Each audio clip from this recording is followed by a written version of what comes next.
അബൂ ഹുറൈറയിൽ നിന്നുള്ള ഹദീസാണ്. ഇമാം ഹാക്കിം അതേപോലെ തന്നെ സുനനുകളിൽ ഈ ഹദീസ് റിവായത്ത് ചെയ്യപ്പെട്ടിട്ടുണ്ട്. ഈ ഹദീസ് നിവേദനം ചെയ്ത ഇമാം ഹാക്കിം അത് സഹീഹാണെന്ന് പറയുകയും ഇമാം ദഹബി അതിനോട് യോജിക്കുകയും ചെയ്തിട്ടുണ്ട്.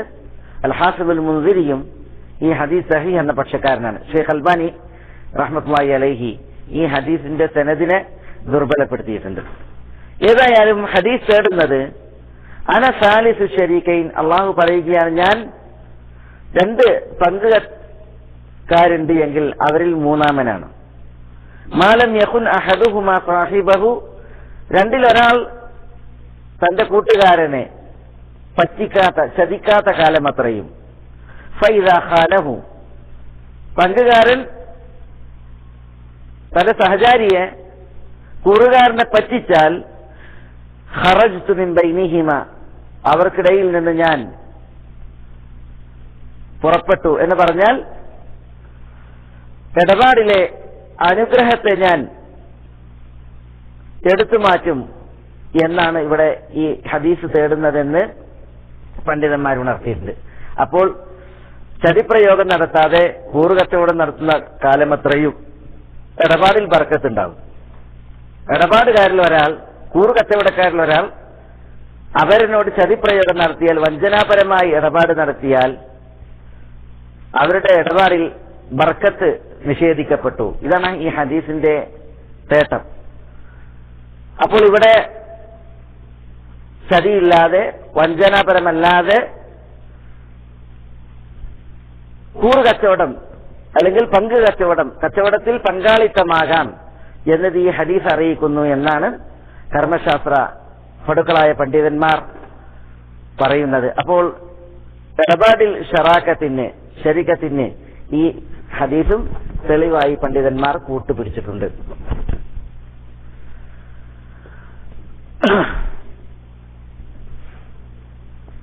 പങ്ക് കച്ചവടത്തെ അല്ലെങ്കിൽ കച്ചവടത്തിൽ പങ്കാളിത്തത്തെ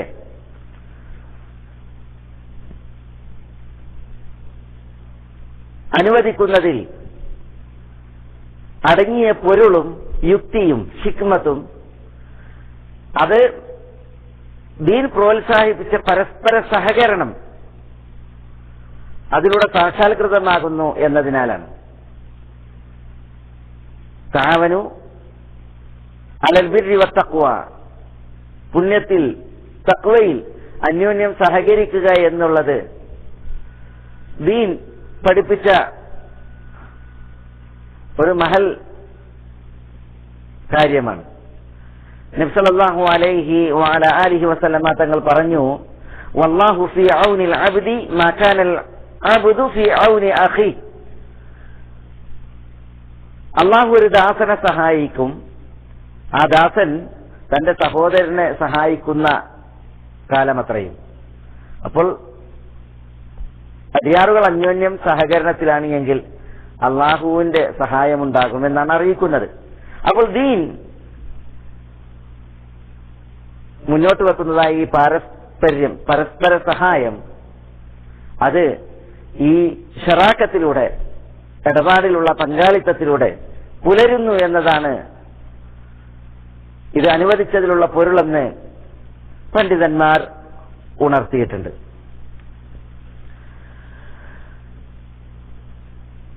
ഇടപാടുകളിൽ ഷറാക്കത്ത് അല്ലെങ്കിൽ ശരീക്കത്ത് അത് രണ്ടായിട്ട് വിഭജിക്കും. ഒന്ന് ശരീക്കത്തു അംലാഖ്, മറ്റൊന്ന് ശരീക്കത്തു ഉഖൂദ്. ശരീക്കത്ത് അംലാഖ് എന്ന് പറഞ്ഞാൽ, ഷിർക്കത്ത് അംലാഖ് അല്ലെങ്കിൽ ശരീക്കത്ത് അംലാഖ് എന്ന് പറഞ്ഞാൽ അത് ബിൽഡിങ്ങുകൾ, അതേപോലെ തന്നെ ഫാക്ടറികൾ, അതേപോലെ വാഹനങ്ങൾ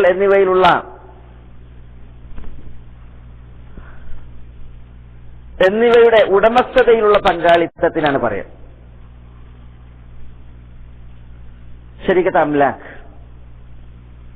ഒരു ഫാക്ടറി അല്ലെങ്കിൽ ഒരു വാഹനം അല്ലെങ്കിൽ ഒരു സ്ഥാപനം, ഇതിലൊക്കെ അത് മിൽക്കാക്കുന്നതിൽ, ഉടമപ്പെടുത്തുന്നതിൽ പങ്കാളിത്തം, അതിനാണ് ശരീക്കത്ത് അംലാക്ക് എന്ന് പറയാം. മറ്റൊന്ന് ശരീക്കത്തുൽ ഉഖൂദ്, ഇടപാടുകളിലുള്ള ശരീക്ക എന്നുള്ളതാണ് രണ്ടാമത്തേത്. കച്ചവടത്തിൽ, ബുയൂഇൽ പ്രതിപാദ്യമായിട്ടുള്ള ശരീക്കത്ത് ഈ രണ്ടാമത് പറയുന്നതാണ്. അതിനെക്കുറിച്ചാണ് സംസാരം ഇടപാടുകളുടെ വിഷയത്തിൽ വരിക. കാരണം അതിന്റെ ഇനങ്ങൾ പറഞ്ഞ് അത് വിശദീകരിക്കുമ്പോൾ നമുക്കത് മനസ്സിലാക്കാൻ പറ്റും. കാരണം അത് കൊള്ളക്കൊടുപ്പിൽ, കച്ചവടത്തിലുള്ള പങ്കാളിത്താണ്. അല്ലെങ്കിൽ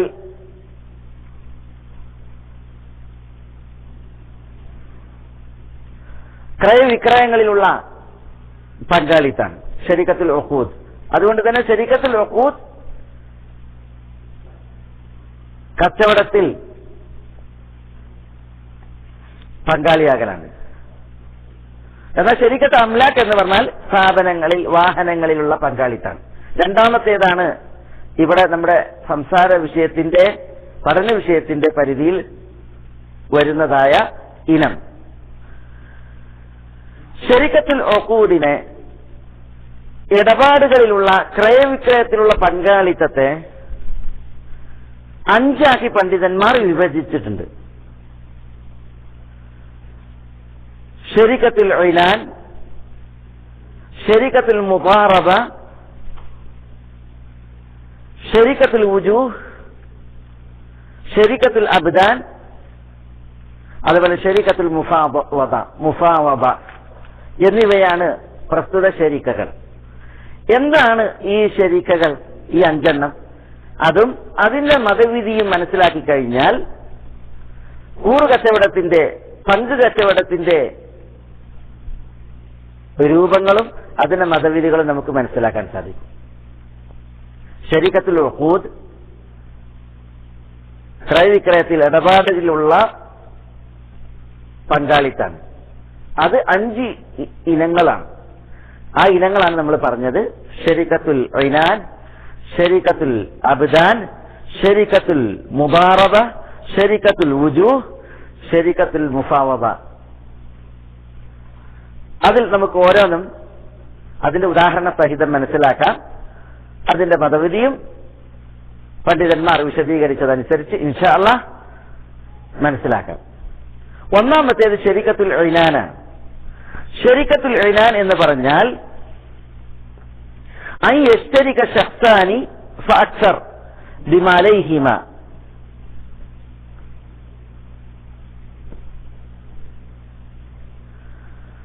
രണ്ട് വ്യക്തികൾ അല്ലെങ്കിൽ രണ്ടിൽ കൂടുതൽ വ്യക്തികൾ അവരുടെ സ്വത്ത് കൊണ്ട് പങ്കാളികളാകലാണ്.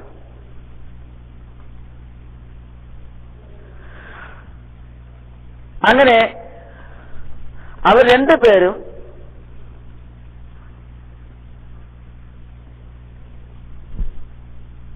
സ്വത്തെടുക്കും. എന്നിട്ട് രണ്ടുപേരും പ്രവർത്തിക്കുകയും ചെയ്യും. സമ്പൂർണമായ ശറാക്കത്ത്. ഒരാൾ 10,000 റിയാൽ, അപരനും 10,000 റിയാൽ. അവർ രണ്ടുപേരും എന്നിട്ട് എന്ത് ചെയ്യും? ഇടപാടിൽ ഒരുപോലെ അധ്വാനിക്കും. കടയിടുന്നത്, സാധനം ഇറക്കുന്നത്, സാധനം ഓർഡർ ചെയ്യുന്നത്, വിൽക്കുന്നത്, കണക്കെഴുതുന്നത്, കൂട്ടുന്നത്, ഇതെല്ലാം ഒരുപോലെ. അപ്പൊ ജോലിയും അതേപോലെ തന്നെ പണവും ഒരുപോലെ.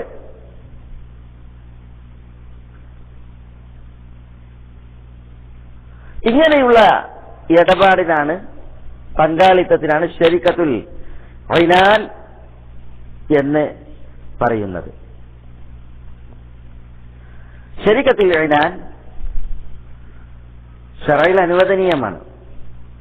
ഇമാം ഇബ്നുൽ മുൻസിർ ആ വിഷയത്തിൽ ഇജ്മാ രേഖപ്പെടുത്തിയത് പണ്ഡിതന്മാർ ഉണർത്തിയിട്ടുണ്ട്. അപ്പോ പണ്ഡിതന്മാരുടെ ഐക്യകണ്ഠേനയുള്ള അഭിപ്രായത്തിൽ ശരീക്കത്തുൽ ഐനാൻ അത് അനുവദനീയമാണ്. ഇടപാടുകാർ തുല്യ സംഖ്യയെടുക്കുകയും ഇടപാടുകാർ ഒന്നിച്ച് അധ്വാനിക്കുകയും ചെയ്യുക. അധ്വാനത്തിലും മൂലധനത്തിനും തുല്യ പങ്കാളിത്തം, അതാണ് ശരീക്കത്തുൽ ഐനാൻ. അത് അനുവദനീയമാണ് എന്നാണ് പണ്ഡിതന്മാർ ആ വിഷയത്തിൽ ഉണർത്തിയിട്ടുള്ളത്.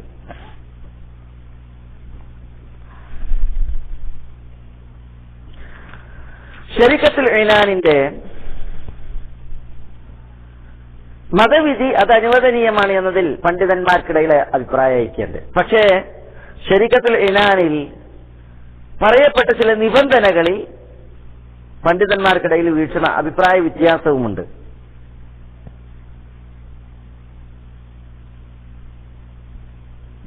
എന്താണ് ശരീക്കത്തുൽ ഐനാനിൽ അതിന്റെ ഷർത്തുകൾ, നിബന്ധനകൾ?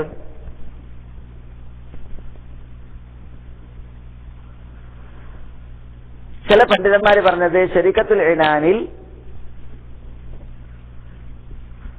മൂലധനം അത് കറൻസി ആയിരിക്കണം, നാണയമായിരിക്കണം എന്നാണ്. നാണയമല്ലാത്തതൊന്നും ശരീക്കത്തുൽ ഐനാനിൽ മൂലധനമാകാൻ പാടില്ല എന്നാണ് ചിലർ പറഞ്ഞത്. ഹംബലി ഫുഖഹാക്കളുടെ ഒരു പക്ഷമാണ് ആ വീക്ഷണം പറഞ്ഞിട്ടുള്ളത്. യഥാർത്ഥത്തിൽ ഇടപാട് നടത്തുവാൻ അനുവദനീയമായ സമ്പത്ത് എന്തെല്ലാം ഉണ്ട് അതെല്ലാം മൂലധനമാകാൻ അനുവദനീയമാണ്. അതാണ് ശരിയായിട്ടുള്ള അഭിപ്രായം. കേവലം കറൻസി മാത്രമല്ല. ഹംബലി ഫുഖഹാക്കളുടെ ഒരു പക്ഷത്തിന്റെ അഭിപ്രായ പ്രകാരം 1000 റിയാൽ ഒരാള്, 1000 റിയാൽ ഒരാള്, അല്ലെങ്കിൽ 10000 റിയാൽ ഒരാള്, 10000 റിയാൽ ഒരാള്, ഇങ്ങനെ കാശ് കൊണ്ടായിരിക്കണം റഅ്സുൽ മാൽ, മൂലധനം എന്നാണ്. യഥാർത്ഥത്തിൽ അത് ശരിയല്ല. പിന്നെയോ ചരക്കുകൾ, കാശല്ലാത്ത ചരക്കുകൾ, അതുകൊണ്ടാണ് ഇടപാടിൽ പങ്കാളികളാകുന്നത് എങ്കിൽ, മൂലധനമായിട്ട് ചരക്കുകളാണ് ഓരോരുത്തരും ഒരുക്കുന്നത് എങ്കിൽ, തന്റെ വകയായിട്ട് സമർപ്പിക്കുന്നത് എങ്കിൽ, അധ്വാനവും അവരൊന്നിച്ചാണ് എങ്കിൽ, അതും ശിർക്കത്തുൽ ഐനാൻ അല്ലെങ്കിൽ ശരീക്കത്തുൽ ഐനാനാണ്. അത് അനുവദനീയമാണ് എന്നുള്ള പക്ഷമാണ് ശരിയായിട്ടുള്ളത്. പറഞ്ഞു വരുന്നത് ശരീക്കത്തുൽ ഐനാൻ അത് അനുവദനീയമാണ് എന്നതിൽ പണ്ഡിതന്മാർക്കിടയിൽ അഭിപ്രായ ഐക്യമുണ്ട്. പക്ഷെ അതിന്റെ നിബന്ധനകളിൽ ചിലർക്ക് വീക്ഷണ വ്യത്യാസമുണ്ട്. അതുകൊണ്ട് തന്നെ ശരീക്കത്തുൽ ഐനാനിൽ അഭിപ്രായ വ്യത്യാസമുണ്ട് എന്ന് പറയാൻ പാടുള്ളതല്ല. ചിലരങ്ങനെ തെറ്റി മനസ്സിലാക്കാതിരിക്കാനാണ് ആ ഒരു വിഷയം ഞാൻ ഇവിടെ ഉണർത്തിയത്. അതേപോലെ ശരീക്കത്തുൽ ഐനാനിൽ പങ്കാളികളുടെ സ്വത്ത് ഏത് എന്നുള്ളത് നിർണയിക്കപ്പെടണം, അതറിയപ്പെടണം. ഞാനും കൊണ്ടുവര സ്വത്ത്, നീയും കൊണ്ടുവര സ്വത്ത്, അങ്ങനെ പറഞ്ഞാൽ പോരാ. പിന്നെ എന്താണ് സ്വത്ത് എന്നുള്ളത് അത് നിർണയിക്കപ്പെടണം, അതേപോലെ അറിയപ്പെടണം. അതേപോലെ തന്നെ പങ്കാളികളുടെ സ്വത്ത്, മൂലധനം, അത് സന്നിഹിതമായിരിക്കണം, ഹാജരായിരിക്കണം. ഞാനത് പിന്നെ തരാം, അല്ലെങ്കിൽ അതെന്റെ ഉത്തരവാദിത്വം ഞാൻ ഏറ്റെടുത്തു, അങ്ങനെ പറയാൻ പാടുള്ളതല്ല. പിന്നെയോ കൂറുകച്ചവടം തുടങ്ങുമ്പോൾ ശരീഅത്തുൽ ഐനാനിൽ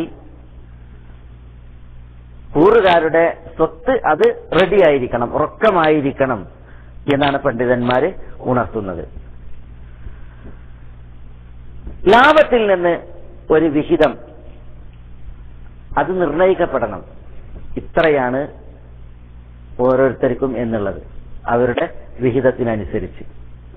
ലാഭത്തിൽ നിന്ന് ഇത്രയാണ് എന്നുള്ള വിഹിതം അത് ലാഭം കൂടുന്നതിനനുസരിച്ച് വിഹിതത്തിൽ കൂടുതൽ ഉണ്ടായിരിക്കും, കുറയുന്നതിനനുസരിച്ച് വിഹിതത്തിൽ കുറവുമുണ്ടായിരിക്കും.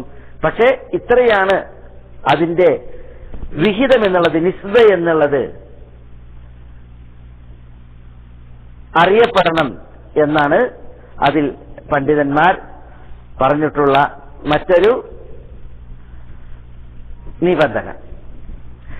അതാണ് ശരീഅത്തുൽ ഐനാൻ. രണ്ടാമത്തെ ഇനം ശരീഅത്തുൽ മുദാറബയാണ്. ശരീഅത്തുൽ മുദാറബ എന്ന് പറഞ്ഞാൽ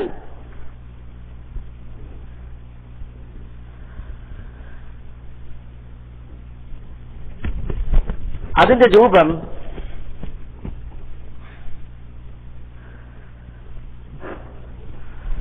കച്ചവടം നടത്തുന്നവർക്ക് ഒരു നിർണിത സംഖ്യ നൽകലാണ്. ലാഭത്തിൽ നിന്ന് ഒരു അറിയപ്പെട്ട വിഹിതം നിശ്ചയിച്ച് പറഞ്ഞുകൊണ്ട്. അപ്പോ ഒരാൾ കച്ചവടം ചെയ്യണില്ല, പിന്നെയോ അയാൾ കാശിറക്കുകയാണ് ചെയ്യുന്നത്. കാശിറക്കുമ്പോൾ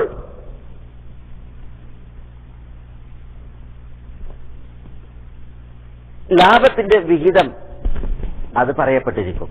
ഇവിടെ മൂലധനം ഒരാളുടെ പക്ഷം, കച്ചവടം ചെയ്യുക എന്നുള്ള കർമ്മം അവര്, അത് പങ്കാളികൾ രണ്ടുപേർ, ഒരാൾ കാശിറക്കുന്നു, മറ്റൊരാൾ അധ്വാനിക്കുന്നു. ഇതാണ് മുദാറബ. ലാഭമോ, ലാഭം അവർ ഇത്തിഫാഖിലാകുന്നതിനനുസരിച്ച്, യോജിപ്പിലാകുന്നതിനനുസരിച്ച് ഒരു വിഹിതം. നബി സല്ലല്ലാഹു അലൈഹി വസല്ലമ തങ്ങളുടെ കാലം മുതൽ നിലവിലുള്ള ഒരു വ്യവഹാരമായി മുദാറബയെ പണ്ഡിതന്മാർ വിശേഷിപ്പിച്ചിട്ടുണ്ട്. ഉമർ, ഉസ്മാൻ, അലി, ഇബ്നു മസ്ഊദ് തുടങ്ങിയുള്ള സഹാബികളിൽ നിന്ന് മുദാറബയുടെ വിഷയത്തിൽ ചില റിവായത്തുകൾ, അസറുകൾ ഉദ്ധരിക്കപ്പെടുകയും ചെയ്തിട്ടുണ്ട്. ആധുനിക യുഗത്തിൽ ബാങ്ക് വഴി നടത്തപ്പെടുന്നതായ ഇടപാട് മുദാറബയാണ്. ഇസ്ലാമിക് ബാങ്കുകളിൽ കാശ് ഇടുകയും ബാങ്ക് ഇടപാട് നടത്തുകയും ചെയ്യുക. എന്നിട്ട് വർഷാവസാനത്തിൽ ലാഭത്തിന്റെ വിഹിതം, ഇടപാടിൽ ലാഭം വരുന്നതിനനുസരിച്ച്, നിർണിത വിഹിതമല്ല, പിന്നെയോ ഇടപാട് നടത്തും ബാങ്ക്. എന്നിട്ട് ആ ബാങ്ക് ഇടപാട് നടത്തിയിട്ട് എത്രയാണോ ലാഭം ഉണ്ടായിട്ടുള്ളത്, ആ ലാഭത്തിന്റെ ഇത്ര വിഹിതം അത് കാശിറക്കിയവരിലേക്ക്, അവരുടെ അക്കൗണ്ടിലേക്ക് വരവ് വരുന്നതായ ഇടപാട്, അതാണ് മുദാറബ എന്ന് പറയുന്ന ഇടപാട്. മുദാറബ അനുവദനീയമായ ഇടപാടാണ്. ഇമാം ഇബ്നുൽ ഖയ്യിം റഹിമഹുല്ലാഹ് പറഞ്ഞു, അൽ മുദാരിബു അമീനുൻ വ അജീറുൻ വ വക്കീലുൻ വ ശരീഖ്. അൽ മുദാരിബ് അമീനുൻ, മുദാരിബ് എന്ന് പറഞ്ഞാൽ എന്താ? കച്ചവടം ചെയ്യാൻ കാശ് ഏൽപ്പിക്കുന്ന ആള്. ഒരാള്, അയാൾ കച്ചവടം ചെയ്യണില്ല, അല്ലെങ്കിൽ അയാൾക്ക് കച്ചവടം ചെയ്യാൻ പ്രാപ്തിയില്ല, അല്ലെങ്കിൽ അയാൾക്ക് കച്ചവടം ചെയ്യാനുള്ള കഴിവില്ല, സമയമല്ല.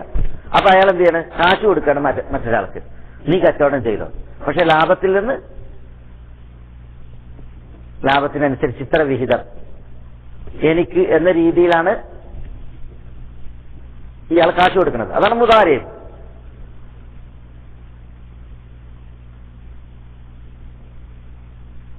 മുദാരിബ് എന്ന് പറഞ്ഞാൽ എന്നിട്ട് കാശ് സ്വീകരിച്ച് ഇടപാട് നടത്തുന്ന ആള്. ഇബ്നുൽ ഖയ്യിം പറയുന്നത് അൽ മുദാരിബു അമീനുൻ, കാശ് സ്വീകരിച്ച് ഇടപാട് നടത്തുന്നവൻ മുദാരിബ്, അയാൾ അമീനാണ് എന്ന് പറഞ്ഞാൽ എന്താ? അയാൾ ആ കാശ് സ്വീകരിച്ചിട്ടുണ്ടെങ്കിൽ ആ കാശ് അയാളുടെ ഉത്തരവാദിത്വത്തിലായി. അതുകൊണ്ട് തന്നെ ആ കാശ് കൊണ്ട് അയാൾ തോന്നിയത് ചെയ്യാൻ പാടുള്ളതല്ല, ആ കാശ് കൊണ്ട് അയാൾ മുങ്ങാൻ പാടുള്ളതല്ല, ആ കാശ് കൊണ്ട് അയാൾ എന്തെങ്കിലും തെറ്റ് ചെയ്യാൻ പാടുള്ളതല്ല. പിന്നെ അയാൾ അമീനാണ്, മുദാരിബ് അമീനാണ്. അതേപോലെ തന്നെ അജീറുൻ, അയാൾ അജീറാണ്. അൽ മുദാരിബ് അമീനുൻ വ അജീറുൻ. അജീർ എന്ന് പറഞ്ഞാൽ എന്താ? അയാൾ കൂലിക്കാരനാണ്. കാരണം എന്താ? അയാൾ ജോലി ചെയ്യണേ ഉള്ളൂ, അയാൾ കാശ് എടുക്കണില്ല. കാശ് ആരുടേതാണ്? കാശ് കൊടുത്തോണ്ടാണ്. അപ്പൊ മുദാരിബ് എന്താണ്? കാശ് വാങ്ങുന്നു, എന്നിട്ട് അയാൾ ജോലി ചെയ്യുന്നു. അപ്പൊ അയാൾ ഒരു കൂലിക്കാരനെ പോലെയാണ്.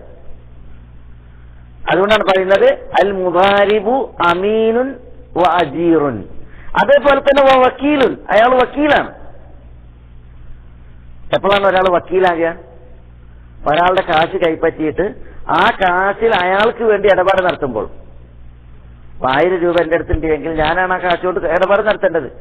പക്ഷെ എനിക്ക് ഇടപാട് നടത്താൻ ഒഴിവില്ല, അല്ലെങ്കിൽ എനിക്ക് ഒരുപാട് നടത്താൻ താക്കത്തില്ല, കഴിവില്ല. അപ്പൊ ഞാൻ മറ്റൊരാളെ ഏൽപ്പിക്കുകയാണ്. അപ്പൊ അയാൾ എന്ത് ചെയ്യണം? എനിക്ക് വേണ്ടിയിട്ട് അയാൾ ഇടപാട് നടത്തുന്നു. അപ്പൊ അയാൾ എന്റെ വക്കീലിനെ പോലെയാണ്. അതുകൊണ്ടാണ് പറയുന്നത് അൽ മുദാരിബു അമീനുൻ വ അജീറുൻ വ വക്കീലുൻ വ ശരീകുൻ. ഇബ്നുൽ ഖയ്യിം പറയാണ് മുദാരിബ് ശരീക്കുമാണ്. എന്താ ശരീക്ക്? ശരീക്ക് എന്ന് പറഞ്ഞാൽ പങ്കാളി. എപ്പോഴാ പങ്കാളിയാകൽ ഇടപാടിൽ ലാഭം വന്നാലാണ്. ഇടപാട് നടത്തി ലാഭം വന്നിട്ടുണ്ടെങ്കിൽ ലാഭത്തിൽ മൂലധനത്തിന്റെ ആളും ഇടപാട് നടത്തിയവനും എന്താണ്? പങ്കാളിയാണ്. അതുകൊണ്ടാണ് ശരീക്ക് എന്ന് പറയുന്നത്. അപ്പൊ ഇവിടെ ശരീക്കത്തിൽ മുദാറബ എന്ന് പറഞ്ഞാൽ ഒരാൾ കാശ് ഇറക്കുന്നു, അപരൻ പങ്കാളി കാശ് ഇറക്കുന്നില്ല, പിന്നെ അയാൾ അധ്വാനിക്കുന്നു, ഈ കാശിൽ ഇടപാട് നടത്തുന്നു. അപ്പോൾ ഇടപാട് നടത്തുമ്പോൾ കാശ് ഇറക്കാതെ അധ്വാനം മാത്രം നടത്തുന്നാൽ അയാളാണ് മുദാരിബ്. അയാൾ ലാഭത്തിൽ ഇടപാട് നടത്തി ലാഭത്തിൽ പങ്കാളിയാകുമ്പോൾ അയാൾ ശരീക്കാണ്. അപ്പോഴാണ് ഈ ഇടപാട് എന്താണത്? ശരീക്കത്തിൽ മുദാറബയാകുന്നത്. ഇയാൾ മുദാരിബ്, ഇടപാട് നടത്തുന്നവൻ, അയാൾ ശരീക്ക് എന്ന പോലെ ഇസ്ലാമിക സാങ്കേതിക ശബ്ദങ്ങളായ ക്രയവിക്രയങ്ങളിലെ സാങ്കേതിക ശബ്ദങ്ങളായ വക്കീല്, അജീർ, അതേപോലെ തന്നെ അമീൻ എന്നീ നാമങ്ങൾ കൂടി അർഹിക്കുന്ന ആളാണ് അയാൾ. അമീൻ എന്ന് പറഞ്ഞാൽ എന്താ? ഒരാളുടെ കാശ് കൈപ്പറ്റിയാൽ അയാൾ അമീനായി. ആ കാശ് അയാൾ സൂക്ഷിക്കണം. അതുമായി ബന്ധപ്പെട്ട് കുറെ കർമ്മശാസ്ത്ര വിഷയങ്ങളുണ്ട്. ഒരാൾ മറ്റൊരാളുടെ കാശ് കൈപ്പറ്റിയിട്ട് അതിൽ ഇടപാട് നടത്തുമ്പോൾ അയാൾ ഇയാളുടെ വക്കീൽ എന്ന പോലെയാണ് ഇടപാട് നടത്തുന്നത്. അപ്പൊ വക്കീലുമായി ബന്ധപ്പെട്ട് കുറെ കർമ്മശാസ്ത്ര വിധികളുണ്ട്. പിന്നെ ഒരാൾ മറ്റൊരാളുടെ സ്വത്തിൽ അയാൾ അധ്വാനിക്കുകയാണ്, ജോലി ചെയ്യാണ്, കൂലിക്കാരനെ പോലെ അയാൾ പണിയെടുക്കുകയാണ്. അപ്പോൾ അയാൾ അതിൽ അജീറാണ്, കൂലിക്കാരനാണ്. അതുമായി ബന്ധപ്പെട്ടും കുറെ കർമ്മശാസ്ത്രപരമായ വിഷയങ്ങളുണ്ട്. ഇവിടെ അൽ മുദാരിബു അമീനുൻ വ അജീറുൻ വ വക്കീലുൻ വ ശരീകുൻ എന്ന് ഇബ്നുൽ ഖയ്യിം റഹ്മത്തുള്ളാഹി അലൈഹി പറയുമ്പോൾ നമ്മുടെ വിഷയമായിട്ട് ബന്ധപ്പെടുന്നപ്പോഴാണ് ശരീകുൻ എന്ന് പറയുമ്പോഴാണ്. എന്തുകൊണ്ടാണ് മുദാരിബ് ശരീക്കാകുന്നത്? അത് ശരീക്കാകുന്നത് ഇടപാട് നടത്തി ലാഭം വന്നാൽ ലാഭത്തിൽ മൂലധനം ഇറക്കിയ ആളും അധ്വാനിച്ച ആളും പങ്കാളിയാകുന്നു. അതുകൊണ്ട് തന്നെ ആ ഇടപാടിനാണ് ശരീക്കത്തുൽ മുദാറബ അല്ലെങ്കിൽ പിന്നെ അൽ ഷറാക്കത്ത് ഫിൽ മുദാറബ എന്നൊക്കെ പറയുക. അത് അനുവദനീയമാകുന്നു.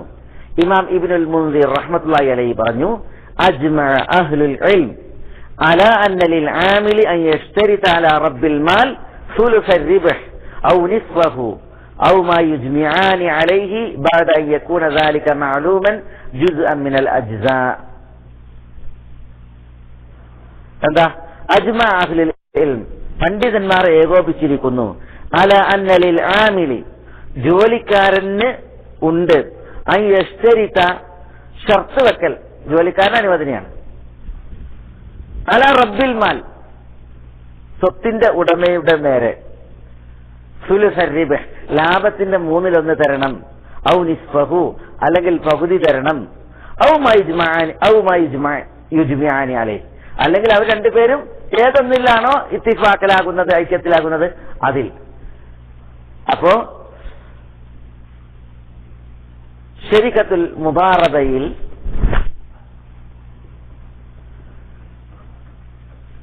മൂലധനം ഇറക്കുന്ന ആള് ജോലി ചെയ്യുന്ന ആള്. പക്ഷേ ആരാണ് ജോലി ചെയ്യുന്നത്? അയാൾക്ക് എന്ത് ചെയ്യാം? സ്വത്തിന്റെ ഉടമയോട് പറയാം, എനിക്ക് ലാഭത്തിന്റെ 1/3 അല്ലെങ്കിൽ ലാഭത്തിന്റെ പിന്നെ പകുതി, അങ്ങനെ പറയാവുന്നതാണ്.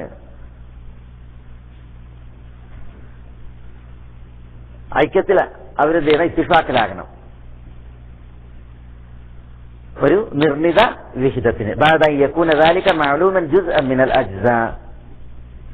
എന്നാ ഇബ്നുൽ മുൻസിർ പറയാണ്, ഫലൗ സമ്മാ ലഹു കുല്ല റീബ്,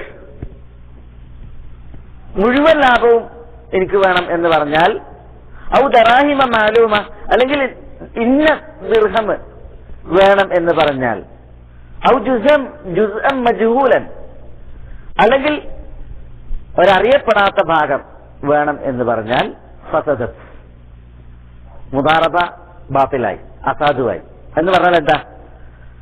ഒരാൾ കാശിറക്കി, ഒരാൾ അധ്വാനിക്കണം പറയാണ്, ഇടപാട് നടത്തുന്ന ആള് പറയാണ് എനിക്ക് ലാഭം മുഴുവൻ എനിക്ക് തരണം, എങ്കിൽ ഫസാദായി, അസാധുവായി. പിന്നെയോ ഒരു വിഹിതേ പറയാൻ പാടുള്ളൂ, സ്വത്തിന്റെ ആൾക്കും കുറച്ച് വേണം. അപ്പോ 2/3 അല്ലെങ്കിൽ 1/3 പകുതി, ഇങ്ങനെ 4/1 ഇങ്ങനെ പറയാൻ പാടുള്ളൂ. മുഴുവൻ സ്വത്ത് എന്ന് പറഞ്ഞാൽ അസാധുവായി, മുദാറബ അസാധുവായി. അല്ലെങ്കിൽ ദറാഹിമ മാലൂമ എന്ന് പറഞ്ഞിട്ടുണ്ടെങ്കിൽ ഇപ്പൊ ദിർഹമും ദീനാറും അല്ലെങ്കിൽ ഇന്ന കറൻസി നമ്മൾ ഇടപാട് നടത്തും, പക്ഷെ അതിൽ ഇന്ന കറൻസി അത് എനിക്കുള്ളതാണ്, ഡോളറും മുഴുവൻ എനിക്കുള്ളതാണ്, രൂപക്ക് നിങ്ങൾക്കുള്ളതാണ്, അല്ലെങ്കിൽ റിയാൽ എനിക്കുള്ളതാണ്, ഡോളർ നിങ്ങൾക്കുള്ളതാണ്. ഇങ്ങനെ ഒരു കറൻസിയെ നിർണയിച്ചുകൊണ്ട് അതെനിക്കാണ് എന്ന് പറഞ്ഞിട്ടുണ്ടെങ്കിൽ മുദാറബ ഫസാദായി, അസാധുവായി. അല്ലെങ്കിൽ മജ്ഹൂലായ ഒരു വിഹിതം, 4/1 പകുതി, 3/1 എന്ന് പറയാതെ കുറച്ച് എനിക്ക്, കുറച്ച് നിങ്ങൾക്ക്, ഇങ്ങനെ പറഞ്ഞാൽ മുദാറബ ഫസാദായി, അസാധുവായി എന്നാണ് അതിൽ പിന്നെ ഇമാം ഇബ്നുൽ മുൻസിർ പണ്ഡിതന്മാരുടെ ഇജ്മാ ആയിട്ട് പറഞ്ഞതായ അതിന്റെ ഒരു വ്യവസ്ഥ. ഇതാണ് ശരീഅത്തുൽ മുദാറബ. ആധുനിക യുഗത്തിൽ ബാങ്കുകളിൽ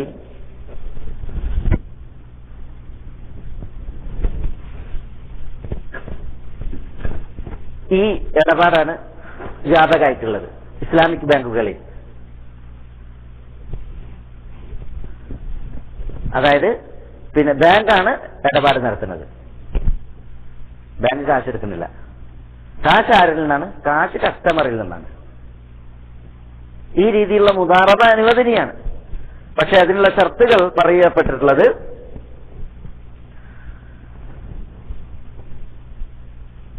റഅസുൽ മാല് അറിയപ്പെട്ടതായിരിക്കണം, മൂലധനം അത് ഇത്രയെന്ന് അറിയണം. അപ്പൊ ഓരോരുത്തർ എത്ര കാശ് ഇറക്കണത് അതെത്രയെന്നുള്ളത് അറിയപ്പെടണം. 1000 ദിർഹം, 10,000 റിയാൽ, ഇങ്ങനെ. അതേപോലെ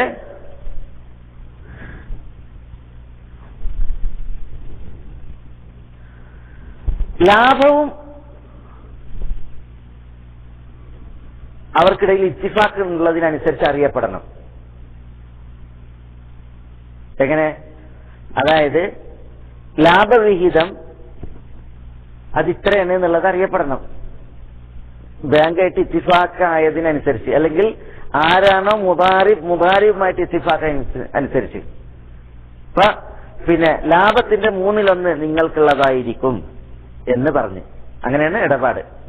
ബാങ്ക് കാശ് സ്വീകരിക്കുന്നത്, ലാഭത്തിന്റെ ഇത്ര നിങ്ങൾക്കുണ്ടായിരിക്കും.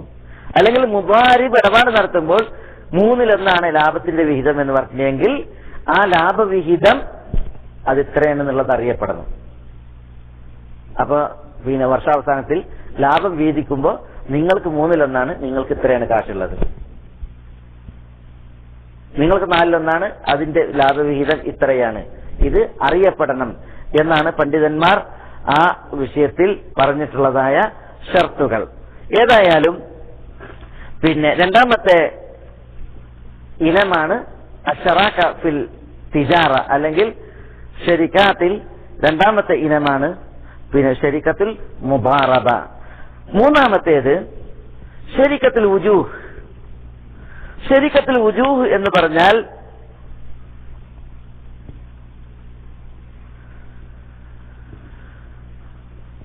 രണ്ടാള് കച്ചവടം ചെയ്യാണ്, ആ രണ്ടാളുകൾക്കും എന്തില്ല, മൂലധനായിട്ട് ഇറക്കാൻ ഒന്നുമില്ല, അവർ ശൂന്യഹസ്തരാണ്.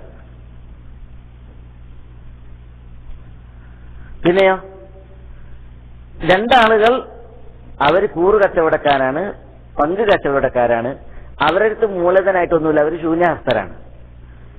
പക്ഷേ മാർക്കറ്റിലുള്ള ഇടപാടുകാർക്കും മുതലാളിമാർക്കും ഈ കൂറുകച്ചവടക്കാരെ വിശ്വാസമാണ്. അവർ പറ്റിക്കൂല, ചതിക്കൂല, മുങ്ങൂല എന്നുള്ള ഉറപ്പാണ്. അതിനാൽ അവർ ബിസിനസ്സിലെ ആളുകളെ സമീപിക്കുകയും അവിടുന്ന് കടായിട്ട് സാധനം വാങ്ങുകയും ചെയ്യുന്നു. കടായിട്ട് സാധനം വാങ്ങുന്നു. അപ്പൊ ഇവിടെ നോക്കൂ, നിങ്ങൾ രണ്ടുപേരും കാശിറക്കണില്ല, മൂലധനം രണ്ടാളെടുത്തുമില്ല. രണ്ടിൽ ഒരാൾ കാശിറക്കി ഒരാൾ അധ്വാനിക്കുക എന്നുള്ളതുമില്ല. രണ്ടാളെടുത്തും കാശില്ല, രണ്ടാളും ശൂന്യഹസ്തരാണ്. പക്ഷെ അവർക്ക് കടായിട്ട് വാങ്ങാൻ കിട്ടും. അപ്പൊ അവരെന്ത് ചെയ്യുന്നു? ഇടപാടുകാർക്ക് അല്ലെങ്കിൽ ആരിൽ നിന്നാണ് അവര് സാധനം കൊള്ളുന്നത്, ആ സാധനം കൊള്ളുന്നവരുടെ അടുക്കൽ പോയിട്ട് എന്ത് ചെയ്യാണ്? അവര് സാധനം വാങ്ങാണ്, കടായിട്ട് വാങ്ങാണ്. കച്ചവടക്കാർക്ക് ഇവരെ കുറിച്ച് അറിയാം. ഇവര് കള്ളന്മാരല്ല, കൊള്ളക്കാരല്ല, കച്ചവടക്കാരാണ്. അവര് പറ്റിക്കൂല, മുങ്ങൂല എന്നുള്ളത് അറിയാം. അപ്പൊ ആ വിശ്വാസ്യതയിൽ അവർക്ക് നിന്ന് സാധനം കൊടുക്കുന്നു. എന്നിട്ട് അവരെന്ത് ചെയ്യണ്? രണ്ടുപേരും കടമായി വാങ്ങിയ ഈ സാധനം കൊണ്ട് അവര് ഇടപാട് നടത്തുന്നു, കച്ചവടം നടത്തുന്നു. അപ്പൊ ഇതൊരു കൂറുകച്ചവടമാണ്, പങ്ക് കച്ചവടമാണ്. പക്ഷെ ആ പങ്ക് കച്ചവടം മറ്റേ രണ്ട് മുൻപ് പറഞ്ഞ ശരീക്കത്തിൽ എവനാനിൽ നിന്നും ശരീക്കത്തിൽ മുദാറബയിൽ നിന്നും വ്യത്യസ്തമാണ്.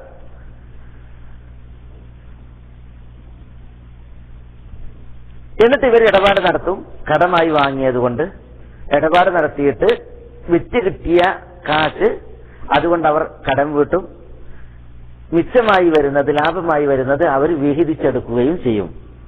ഇതിനാണ് ശരീക്കത്തുൽ വുജൂഹ് എന്ന് പറയുന്നത്. ശരീക്കത്തുൽ വുജൂഹ് എന്നതിന് ഫുഖഹാക്കൾ പേര് പറയാൻ കാരണം എന്താ?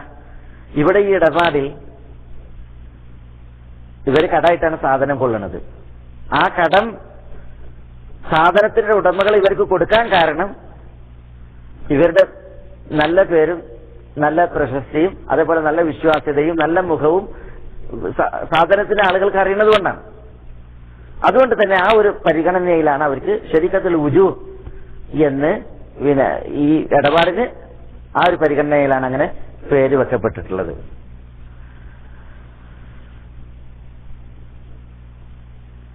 ശരീക്കത്തുൽ വുജൂഹ് ഇത് അനുവദനീയമായിട്ടുള്ള ഇടപാടാണ്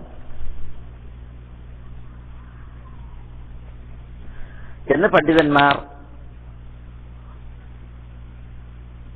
പറഞ്ഞിട്ടുണ്ട്. ഇത് അനുവദനീയമായിട്ടുള്ള പങ്ക് കച്ചവടമാണ്, ഇതാകാവുന്നതാണ്. നബി സല്ലല്ലാഹു അലൈഹി വസല്ലം തങ്ങൾ പറഞ്ഞു, അൽ മുസ്ലിമൂന അലാ ശുറൂതിഹിം, മുസ്ലിമീങ്ങൾ അവർ വെച്ച ഷർത്തുകൾക്കനുസരിച്ചാണ്. എന്ന് പറഞ്ഞിട്ടുണ്ടെങ്കിൽ എന്ത് ചെയ്യണം? അവര് ഏതൊരു ഇത്തിഫാക്കിലാണോ അവര് പങ്ക് കച്ചവടക്കാരായിട്ടുള്ളത്, അതേപോലെ തന്നെ ഏതൊരു വ്യവസ്ഥക്കനുസരിച്ചാണ് അവർ കടായിട്ട് സാധനം കൊണ്ടിട്ടുള്ളത്, എന്തെല്ലാം അധ്വാനത്തിലാണോ അവർ ഇത്തിഫാക്കായിട്ടുള്ളത്, അതൊക്കെ അവര് പാലിക്കുകയും പുലർത്തുകയും ചെയ്യണം. തിരുനബി സല്ലല്ലാഹു അലൈഹി വസല്ലം തങ്ങൾ പറഞ്ഞത് മുസ്ലിമീങ്ങൾ അവർ വെച്ചതായ ഷർത്തുകൾക്ക് അടിസ്ഥാനത്തിലാണ് അവരുടെ പെരുമാറ്റങ്ങൾ ഉണ്ടാകേണ്ടത് എന്നുള്ളതാണ്.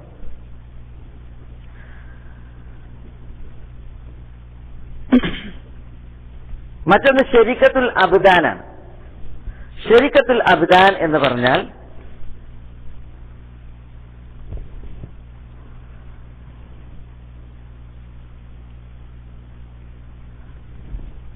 ഒരു നിർമ്മിത ജോലിയിൽ പങ്കാളികളാകലാണ്, നിർമ്മിത ജോലിയിൽ പങ്കുകാരാകലാണ്. ഇപ്പൊ നമ്മൾ ശരീക്കത്തുൽ വുജൂഹിൽ പറഞ്ഞ എന്താണ്? അത് ഇടപാട് നടത്തുന്നതാണ്. ജോലിയിൽ പറഞ്ഞാൽ അത് ഇടപാടിലാണ് എന്ന് പറഞ്ഞാൽ ഇവർക്ക് കച്ചവടം ചെയ്യണം, ഇടപാട് നടത്തണം. പക്ഷെ അവർക്ക് പൈസ അല്ല, അവര് സാധനം കടം വാങ്ങിച്ചിട്ടെങ്കിൽ അവർക്ക് കിട്ടും. അപ്പൊ കടം കൊണ്ട് അവരെന്ത് ചെയ്യുന്നു? മൂലധനം ഇറക്കാതെ ഇടപാട് നടത്തുന്നു. അതുകൊണ്ടാണ് ശരീക്കത്തുൽ വുജൂഹ്. എന്നാൽ ശരീക്കത്തുൽ അബ്ദാൻ എന്ന് പറഞ്ഞാൽ ഇവർ കടം വാങ്ങണില്ല, പിന്നെയോ അവരെന്ത് ചെയ്യാണ്? ഒരു ജോലിയിൽ പങ്കുകാരാകണം.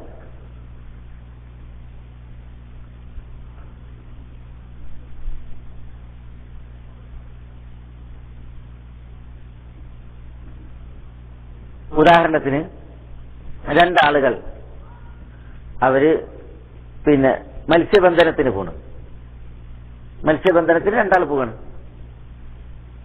രണ്ടാളത്തും പൈസ അല്ല, കാശില്ല. കാശില്ലെന്ന് വിചാരിച്ചിട്ട് അവര് കടം വാങ്ങാൻ പോണില്ല സാധനം, എന്നിട്ട് കച്ചവടം നടത്താം. പിന്നെയോ കാശില്ല, പക്ഷെ അവരെന്ത് ചെയ്യുന്നു? അവര് ജോലിക്ക് പോണു. ഉദാഹരണത്തിന് മത്സ്യബന്ധനത്തിന് പോകുന്നു. അങ്ങനെ മീനിനെ പിടിച്ചുകൊണ്ടിരുന്ന് വിൽക്കുന്നു. വിറ്റ് കിട്ടുന്നത് അവരവർക്കിടയിൽ ഭാഗിക്കുന്നു.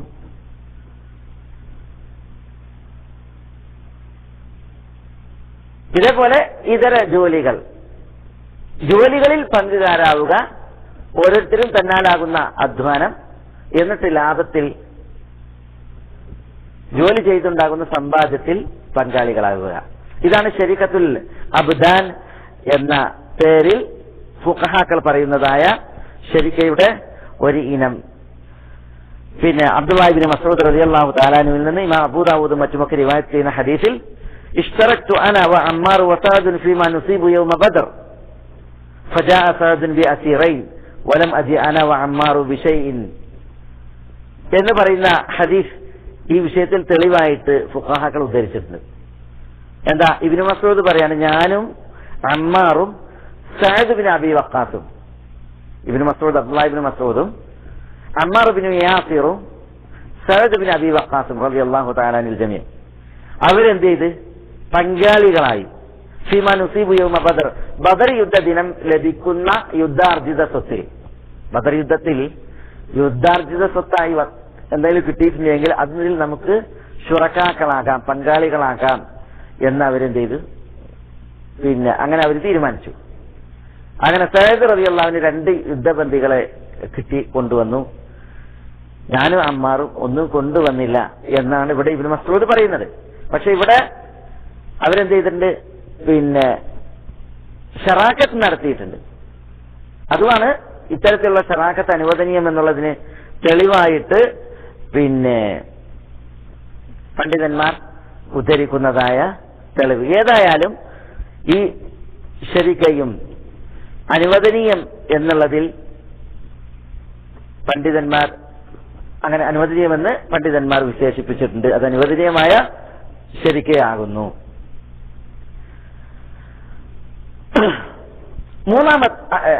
അഞ്ചാമത്തേത് ശരീഅത്തുൽ മുഫാവദയാണ്.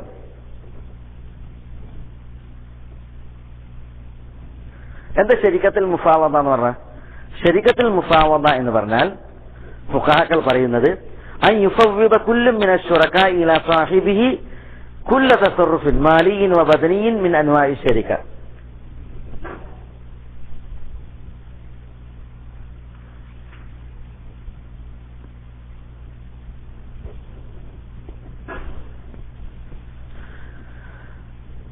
ഓരോ പങ്കാളികളും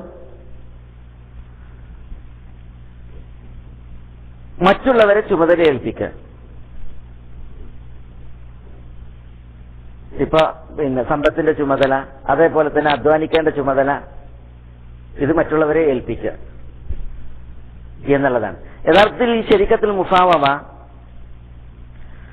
മുമ്പ് പറഞ്ഞ ശരീഅത്തുൽ ഇനാൻ, ശരീഅത്തുൽ മുദാറബ, ശരീഅത്തുൽ വുജൂഹ്, ശരീഅത്തുൽ അബ്ദാൻ ഉണ്ടല്ലോ, അതിന് മുഴുവൻ ഒന്നിപ്പിക്കുന്ന ഒരു നാമകരണമാണ്.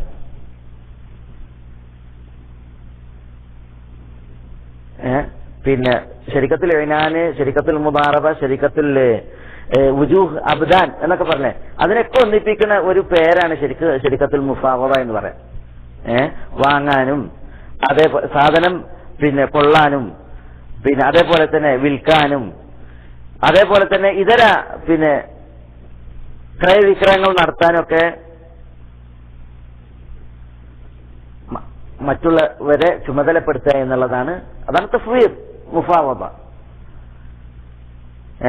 അത് പിന്നെ ഈ പറയപ്പെട്ട മുഴുവൻ ഇനങ്ങളിലും വരുന്ന ഒരു ശറാക്കത്താണ്, പങ്കാളിത്താണ്. ഏതായാലും പിന്നെ ആ രീതിയിൽ പിന്നെ ഇടപാട് പങ്കാളിത്തം അനുവദനീയമാണ് എന്ന് ഫുഖഹാക്കൾ, ഇസ്ലാമിക ലോകത്തെ കർമ്മശാസ്ത്ര പണ്ഡിതന്മാർ ഉണർത്തിയിട്ടുണ്ട്. ഇവിടെ നമ്മൾ പിന്നെ ആളുകൾ പിന്നെ സർവ പിന്നെ സ്ഥലങ്ങളിലും അതേപോലെ തന്നെ ഇടപാടുകൾ വ്യാപകമായി കാണുന്ന ഇടപാടുകളാണ് ഇവിടെ ആദ്യം പറഞ്ഞതായ പിന്നെ ഈ ഇനങ്ങൾ. ശരീക്കത്തുൽ ഇനാൻ, ശരീക്കത്തുൽ മുദാറബ, അതേപോലെ തന്നെ ശരീക്കത്തുൽ വുജൂഹ്, ശരീക്കത്തുൽ അബ്ദാൻ. അതാണ് പിന്നെ ഇവിടെ പ്രധാനപ്പെട്ട പിന്നെ ശരീക്കയുടെ ശറാക്കത്തിന്റെ ഇനങ്ങൾ. അതിലാണ് ഏറെക്കുറെ എല്ലാ മസലകളും വരികയും പിന്നെ കുടിക്കൊള്ളുകയും ചെയ്യുന്നത്.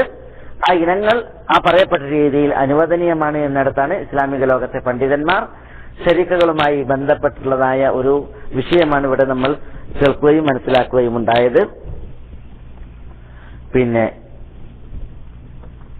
കുറച്ച് സമയം പിന്നെ ചോദ്യോത്തര സമയമാണ്. പിന്നെ ഈ വിഷയവുമായി ബന്ധപ്പെട്ട് സംശയങ്ങളുണ്ടെങ്കിൽ പിന്നെ ആകാവുന്നതാണ്. കഴിഞ്ഞ ക്ലാസ്സിൽ പിന്നെ പിരിവുമായി ബന്ധപ്പെട്ട്, പിരിവിൽ കമ്മീഷനുമായി ബന്ധപ്പെട്ട് ചോദിച്ചിരുന്നു. കമ്മീഷൻ പിന്നെ അത് പിന്നെ ആർക്ക് വേണ്ടിയാണ് പിരിവ് നടത്തുന്നത്?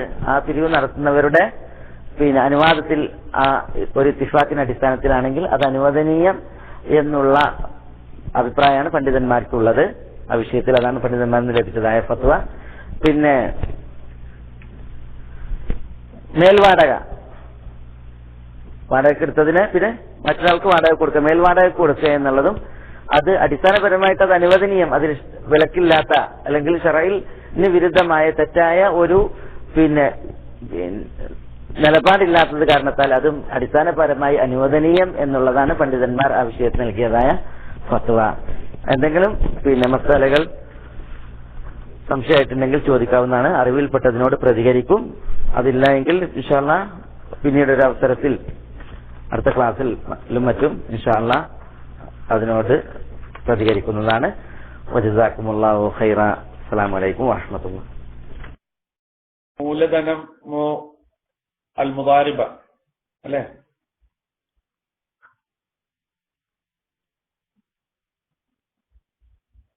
എന്താണ്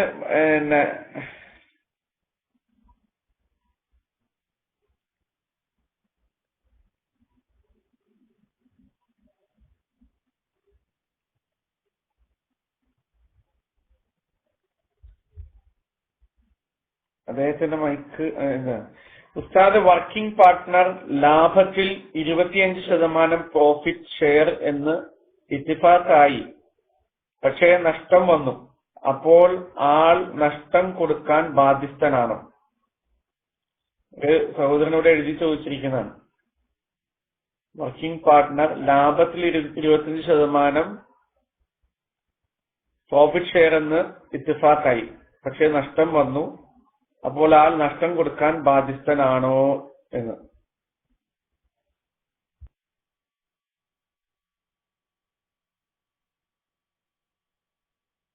അതെ, പിന്നെ ചോദ്യം അതിൽ ലാഭത്തില്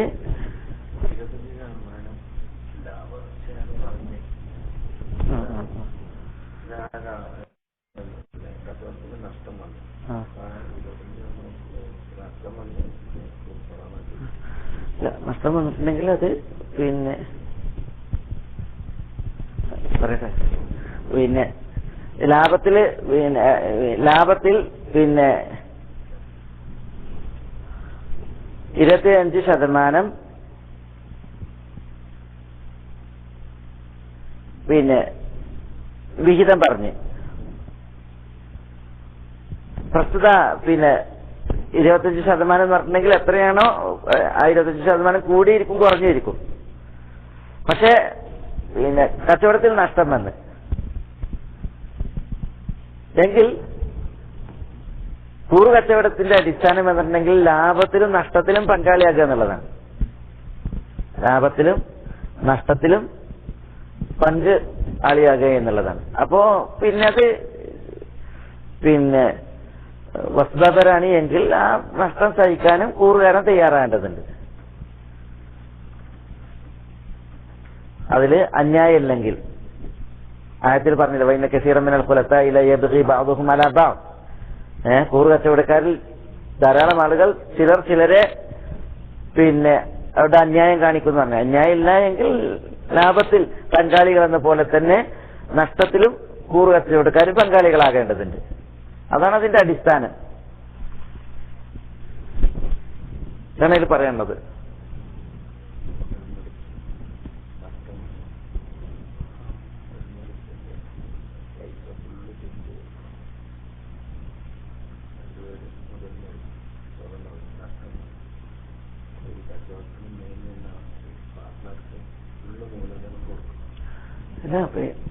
അത് അവർ ഇത്തിഫാക്കാക്കിയതിനനുസരിച്ച് കൂറ് കച്ചവടത്തിൽ ഇത്തിഫാക്ക് വേണം. പറയുന്നത് കേൾക്കണ്ട. കൂറ് കച്ചവടത്തിലാകുമ്പോ ഷിറാക്കയിലാകുമ്പോ പിന്നെ അത് തുടങ്ങുന്നതിന് മുമ്പ് ഇത്തിഫാക്ക് വേണം. എത്രയാണ് ഓരോരുത്തർ വഹിക്കേണ്ടത്, ഓരോരുത്തരും തന്റെ വിഹിതം എത്രയാണ്, എങ്ങനെയാണ് എന്നുള്ളത് ഇത്തിഫാക്കണം. ഇത്തിഫാക്കിനനുസരിച്ചാണ് കൂറ് കച്ചവടം നടത്തേണ്ടത്.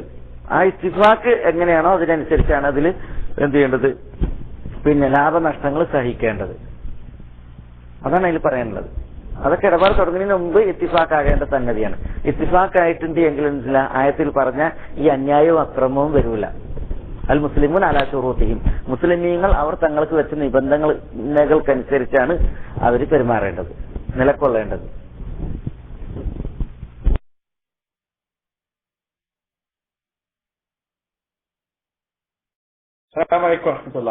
അപ്പം ഇത്തിഫാഖ് ആക്കുന്ന സമയത്ത് പിന്നെ നഷ്ടത്തിന്റെ വിഷയം പറഞ്ഞിട്ടില്ല, ലാഭത്തിന്റെ കാര്യം മാത്രമേ പറഞ്ഞിട്ടുള്ളൂ, നഷ്ടത്തിന്റെ വിഷയം പറഞ്ഞിട്ടില്ല. അങ്ങനെയാണെങ്കിലോ അപ്പോഴും നഷ്ടം പിന്നെ അദ്ദേഹത്തിന് നഷ്ടം കൊടുക്കാൻ സാധ്യത ഇതുണ്ടോ? അതാണ് ചോദ്യം. അതായത് ഇത്തിഫാഖ് ആകുന്ന സമയത്ത് ലാഭത്തിന്റെ വിഷയം മാത്രമേ പറഞ്ഞിട്ടുള്ളൂ, നഷ്ടത്തിന്റെ വിഷയം പറഞ്ഞിട്ടില്ല. നഷ്ടത്തിന്റെ വിഷയത്തിൽ ഇത്തിഫാഖ് ഇല്ല, ലാഭത്തിന്റെ വിഷയമാണ്. അങ്ങനെയാണെങ്കിൽ എന്നുള്ളതാണ് അതെ അദ്ദേഹത്തിന്റെ ചോദ്യം. അതല്ല ലാഭവും നഷ്ടവും ഒരേപോലെ ഏത് രൂപത്തിലാണെങ്കിലും ഇത്തിഫാഖ് ആണെങ്കിലും അല്ലെങ്കിലും പിന്നെ നഷ്ടം ഒരേപോലെ സഹിക്കണം എന്നുള്ളതാണ്. ശേഖർ ചോദ്യം മനസ്സിലായിട്ടുണ്ടാവുന്നതായിരുന്നു.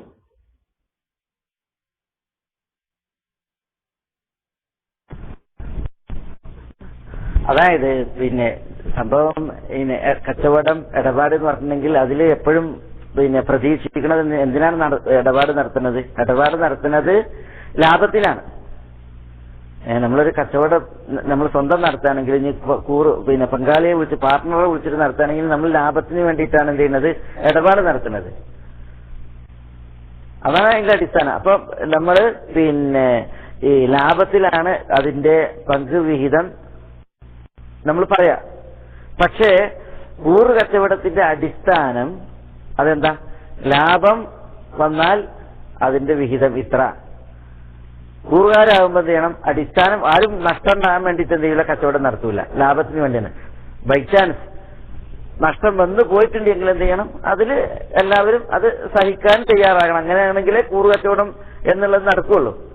കൂറുകാരെപ്പോഴാണ് കൂറുകാരാവുകയും ചെയ്യുക. മനസ്സിലായില്ലേ? പിന്നെ ഇപ്പൊ ബാങ്കുകളിൽ നമ്മൾ പിന്നെ ഈ മുദാറബക്ക് വേണ്ടിയിട്ട് നമ്മൾ ശരീക്കത്തുൽ മുദാറബക്ക് വേണ്ടിയിട്ട് നമ്മൾ കാശ് ഇടുമ്പോ പിന്നെ ഇസ്ലാമിക് ബാങ്കുകളുടെ അവസ്ഥ എന്താ? ലാഭത്തിൽ അതിന്റെ വിഹിതം എത്രയാണ് നട്ടു കൊടുക്കുമല്ലോ. ഈ പിന്നെ ഇസ്ലാമിക് ബാങ്കുകളിൽ ഇങ്ങനെ കാശിടാമെന്ന് പണ്ഡിതന്മാരെ അനുവദിച്ചപ്പോ അവര് പറഞ്ഞ ഒരു വിഷയം എന്താന്ന് വെച്ചിട്ടുണ്ടെങ്കിൽ ബാങ്കുകളിൽ കാശ് ഇല്ലെങ്കിൽ ആ മുദാറബയിൽ ഒരിക്കലും നഷ്ടം വരൂല. പിന്നെ എന്തുണ്ടാവുള്ളൂ? ലാഭം വരുള്ളൂ. കാരണം ബാങ്കിന് പിന്നെ ഒരിടപാടല്ല, ബാങ്കിന് പല ഇടപാടുകളും ഉണ്ടാവും. അതുകൊണ്ട് തന്നെ ബാങ്കിനെ സംബന്ധിച്ചിടത്തോളം ബാങ്ക് തന്നെയാണ്. നമ്മൾ കാശിട്ട വ്യക്തി, കാശ് നൽകിയ വ്യക്തി ബാങ്ക് തന്നെയാണ്. അതുകൊണ്ട് തന്നെ നഷ്ടം അതിൽ പ്രതീക്ഷിക്കാനുണ്ടാവില്ല, ലാഭം പ്രതീക്ഷിക്കാനുണ്ടാവുള്ളൂ. പക്ഷേ ചില സന്ദർഭങ്ങളിൽ ബാങ്കുകൾ എന്ത് ചെയ്യും? നഷ്ടക്കാരും പരാജിതരാകുന്ന അവസ്ഥ ഉണ്ടാവും. ഇപ്പൊ യുദ്ധക്കെടുതികൾ ഉണ്ടായി, അല്ലെങ്കിൽ ഭൂകമ്പങ്ങൾ, അല്ലെങ്കിൽ മറ്റിങ്ങനത്തെ പ്രശ്നങ്ങൾ വന്നിട്ടുണ്ടെങ്കിൽ ബാങ്കിനെ സംബന്ധിച്ചിടത്തോളം ബാങ്കും പാപ്പരാകുന്ന ഒരു അവസ്ഥ വരും. അപ്പോൾ അത്തരം സന്ദർഭങ്ങളിൽ നഷ്ടം സഹിക്കാൻ എന്താവണം? പങ്കാളി തയ്യാറാവണം എന്നാണ് അതിൽ ഫുഖഹാക്കൾ പറയുന്നത്. അതേപോലെയാണ് ഇവിടെയും മനസ്സിലാക്കാനുള്ളത്. പിന്നെ ലാഭമാണ് നമ്മൾ പ്രതീക്ഷിക്കുന്ന ഇടപാടിൽ നമ്മൾക്ക് ലാഭമാണ് നമ്മളുടെ എയിം, അതാണ് നമ്മുടെ പ്രതീക്ഷ. അതിനുവേണ്ടിയാണ് നമ്മളിത് ചെയ്യണത്. അതേസമയം ഇനി പിന്നെ ഒരു നഷ്ടത്തിൽ കലാശിക്കുന്ന ഒരവസ്ഥ വന്നിട്ടുണ്ടെങ്കിൽ കൂറുകാരെന്ന് പറയുമ്പോൾ അത് ലാഭവും നഷ്ടവും ഒരുപോലെ സഹിക്കാനും പിന്നെ അത് അനുഭവിക്കാനും തയ്യാറുള്ളവരാകണം എന്നാണ് അതിൽ പണ്ഡിതന്മാർ പറയുന്നത്. അത് പിന്നെ അപ്പൊ അത് അയാൾ സഹിക്കേണ്ടി വരും. അതാണ് എനിക്കതിൽ ഞാൻ മനസ്സിലാക്കിയത്. അല്ലാഹു തആല അഅലം.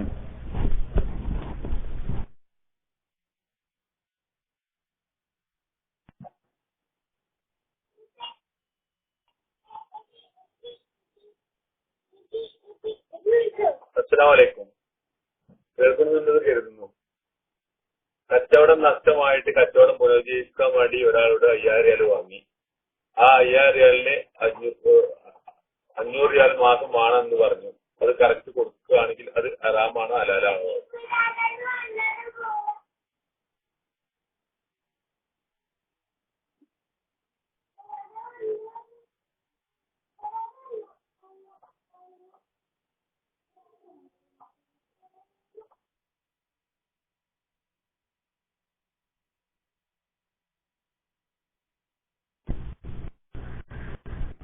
സഹോദരന്റെ ചോദ്യത്തിന് മറുപടി റസൂലുള്ളാഹി പറഞ്ഞില്ലേ, അല്ലാഹ് ഐനുർ റിബാൻ, അതാണ് യഥാർത്ഥ പലിശ. ഇത് പലിശയാണ്, അത് പാടുള്ളതല്ല. അങ്ങനെ 500 റിയാല് 5000 റുപ്യ ഒരാളിൽ നിന്ന് വാങ്ങി, അയാൾക്ക് കച്ചവടം മുന്നോട്ട് കൊണ്ടുപോകാൻ കഴിയണില്ല. 5000 വാങ്ങിയിട്ട് മാസം 500 കൊടുക്കുകയാണെങ്കിൽ അത് പലിശയാണ്. കടം വാങ്ങിയതിന് പലിശ കൊടുക്കുകയാണ്, അത് പാടുള്ളതല്ല, അത് നിഷിദ്ധമാണ്. അല്ലാഹു ആലം.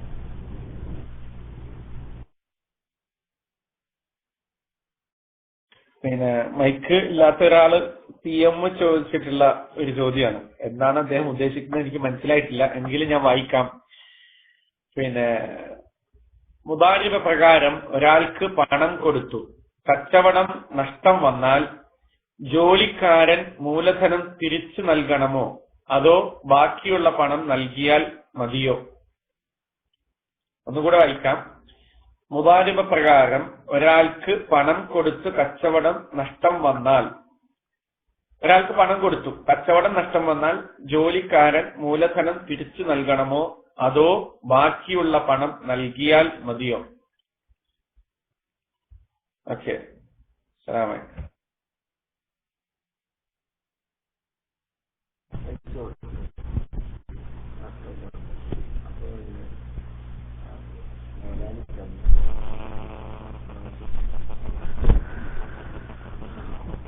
അതായത് ഒരാൾ പൈസ ഇറക്കി, ഒരാൾ അധ്വാനിക്കാൻ വേണ്ടിയിട്ട് കച്ചവടം നടത്തി, നഷ്ടം വന്ന് എങ്കിൽ പിന്നെ പൈസ തിരിച്ചു കൊടുക്കണം, അതല്ല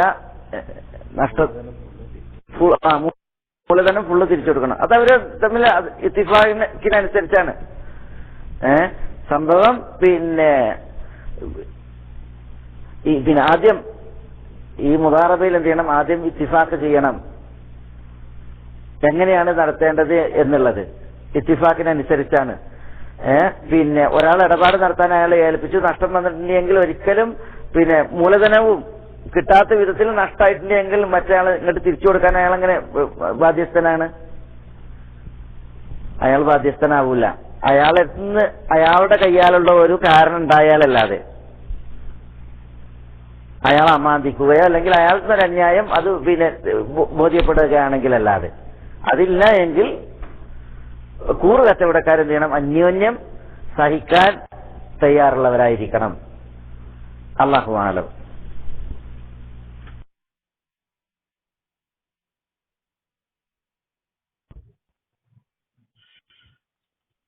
അസ്സലാമു അലൈക്കും വറഹ്മത്തുള്ളാഹി.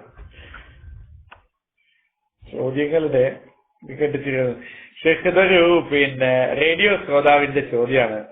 പിന്നെ റേഡിയോ ഇതിലെ ഫോണിൽ കൂടെ എത്തിച്ചിട്ടുള്ള ചോദ്യമാണ്. അസ്സലാമു അലൈക്കും. കുവൈറ്റിൽ നിന്ന് സൗദിയിലേക്ക് സ്ഥിരം വരുന്ന ഒരു വ്യക്തി, അദ്ദേഹം കൂടുതൽ ഡീസൽ സൗദിയിൽ നിന്ന് അടിച്ച് കുവൈറ്റിൽ കൊണ്ടുപോയി വിൽക്കാമോ? കുവൈറ്റിൽ നിന്ന് സൗദിയിലേക്ക് സ്ഥിരം വരുന്ന ഡ്രൈവർ, അദ്ദേഹം കൂടുതൽ ഡീസൽ സൗദിയിൽ നിന്ന് അടിച്ചു കൊണ്ടുപോയി കുവൈറ്റിൽ വിൽക്കാമോ? അത് അനുവദനീയമാണോ എന്നായിരിക്കും അദ്ദേഹത്തിന്റെ ചോദ്യം. അല്ലാഹു അഅലം. അസ്സലാമു അലൈക്കും.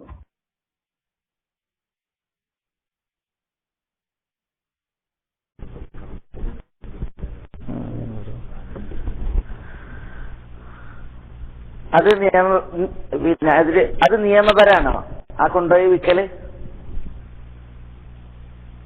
ഒന്ന് അയാളുടെ തൊഴിൽ അതാണോ? രണ്ട്, അത് നിയമപരാണോ? അയാൾക്ക് അതിന് അയാളുടെ സ്പോൺസർ അനുവദിച്ചിട്ടുണ്ടോ? ഇവിടെ നിന്ന് അതിന് അനുവാദമുണ്ടോ?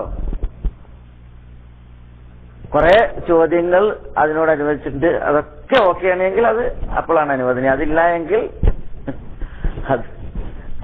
അത് ആ പണി നിർത്തണതാണ് എല്ലാ നിലക്കും നല്ലത്. അല്ലാഹു അഅലം. അവസാനത്തെ ചോദ്യമാണ്. ജസാക്കുമുല്ലാഹു ഖൈറൻ.